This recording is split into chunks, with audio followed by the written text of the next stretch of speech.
Today we're talking about tomorrow evening starts Hanukkah. Correct. And a celebration, a holiday, not one of the higher Jewish holidays, I understand, but still important. So what's going on for tomorrow? Okay, so it's an 8-day holiday. And with respect, I'd like to explain, in Judaism, all the holidays are considered very, very important. They tried to kill us. They failed. Let's eat. Hooray. That's the definition of Jewish holidays, standing on one foot. So Hanukkah commemorates the Syrian Greeks who tried to extinguish Judaism about 2,500 years ago. And they outlawed many Jewish practices and so on. And so they were overcome by a small ragtag group of Jewish rebels known as the Maccabees. And this guerrilla war happened, and miraculously, the Jewish army vanquished the very powerful Syrian army. They were then able to go back in to the Holy Temple, and they reinstituted the service in the Holy Temple. The Syrian Greeks had transformed, if you will, the Holy Temple, the Temple of God, so to speak, the temple built by King Solomon, into a place of idol worship, which of course is one of the big no-nos in Judaism, against idol worship. So it had precluded Jews from using their own holy site in the service of God. So when they were able to win this battle and this war, they were able to reestablish the traditional Jewish service in the Holy Temple. And that's one of the words, that's one of the meanings of the word Hanukkah. Hanukkah means to dedicate. So they rededicated the Holy Temple to the service of God. To celebrate, this is post-biblical times. So the Bible era had already ended. So the rabbis decreed that the Jewish people should celebrate this particular holiday. Why do we celebrate for 8 days? One of the major services in the Holy Temple was the lighting of a menorah. The menorah in the Holy Temple was made out of one piece of gold. It was a gorgeous 7-branched candelabra. And they would light it every day. And the symbolism is incredibly important. Till this day, the idea is that to light one small light can bring a lot of great light in the darkness. So even the impact of one flame is tremendous.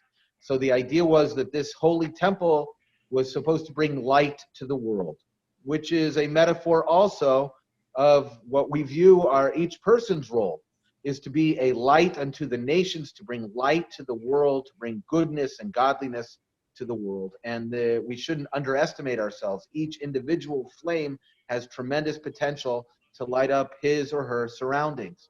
So they reinstituted the lighting of the menorah, which was done in those days on a daily basis. And to do so, you had to use pure olive oil. Everything that was used in the Holy Temple was very specific. A lot of criteria had to be met precisely in the production of the oil and what kind of oil could be used. Just the first drop from every olive. You couldn't use the dregs. You couldn't use the leftovers. It had to be the best of the best, because after all, it was meant to light up the Lord's house. So it really had to be really pure and so on. The process of making the oil took time because it wasn't done right there in Jerusalem. And so they didn't have FedEx in those days. And so therefore it took a little bit of time to get things from one part of the country to the other. And here's the interesting thing. They had jars and jars of oil prepared. However, the Syrian Greeks, they took exception with what they viewed as irrational Jewish practice. One of the things they viewed as being unacceptable to them was the idea of something being kosher. Kosher means, it's the Hebrew word for fit. So there are certain laws and so on, and they didn't feel that they were rational. So for example, only oil that had the seal on it from the high priest, from the Jewish high priest, could be used in the menorah. So what they did was they purposely went around and broke the seal of all the previously prepared oil. Did they actually change the oil? No. But since it wasn't sealed anymore, it wasn't kosher to be used in the menorah. So they were trying to highlight the irrationality of Judaism. That was part of their attack. That was what they were zeroing in on.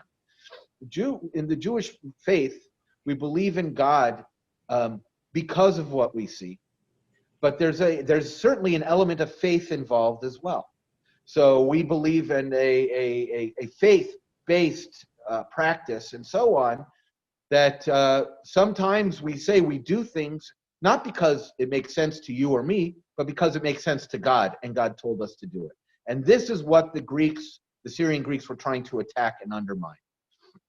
So therefore, there was plenty of oil, just none of it was kosher. But miraculously, they found one jug that they hadn't broken the seal.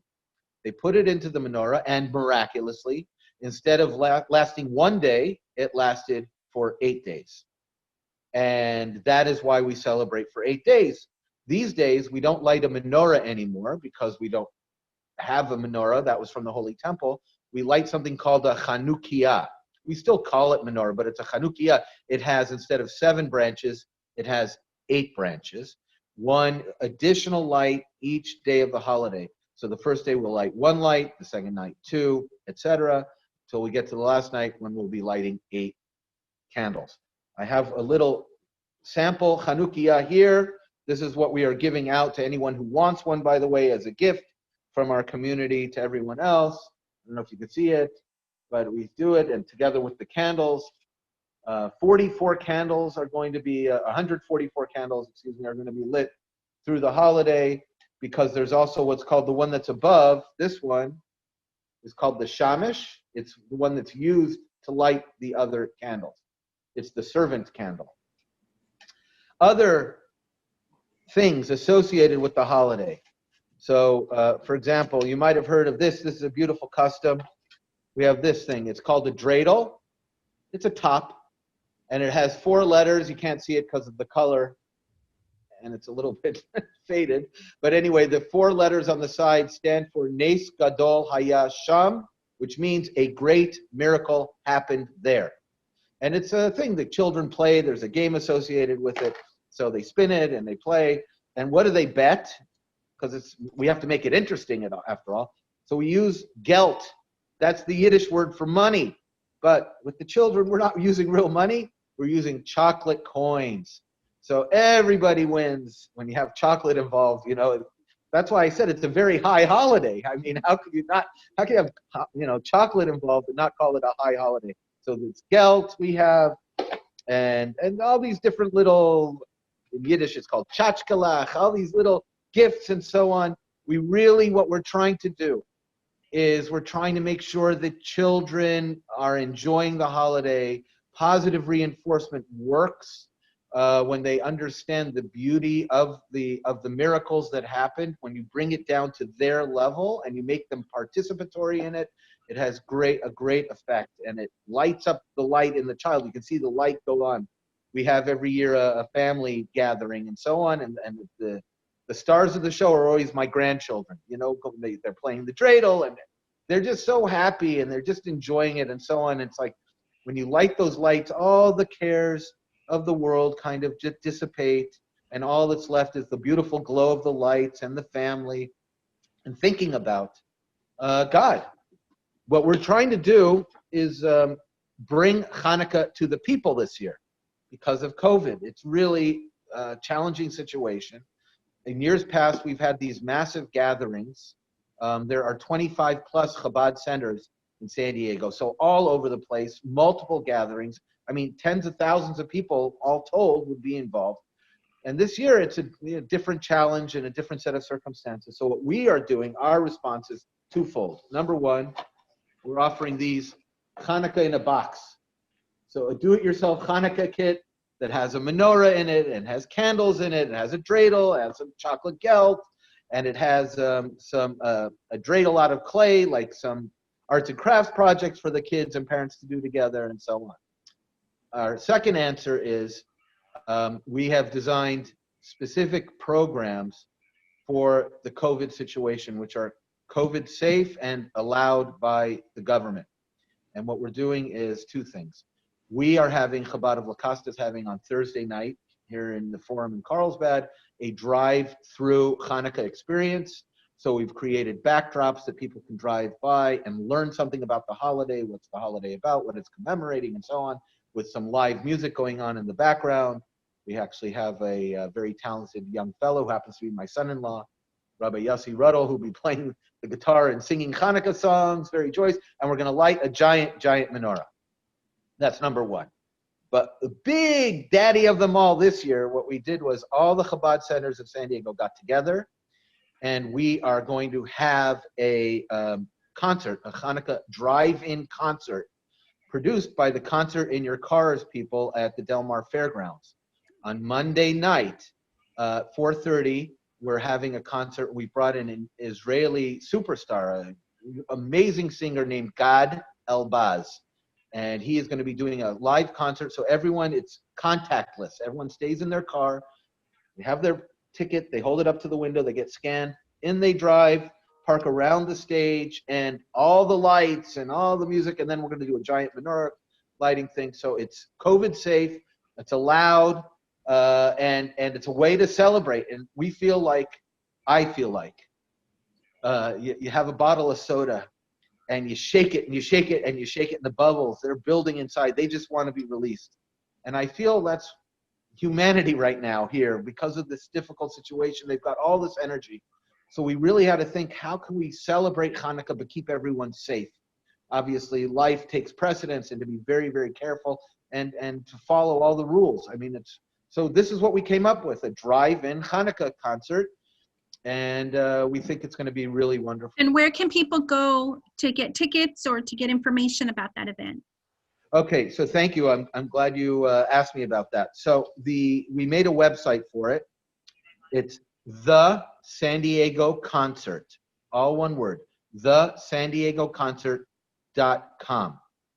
And I will tell you what, if people put in, when they buy their tickets, the tickets are $99. But if they put in KFMB in the code, we'll give them 50% off. Oh, wow.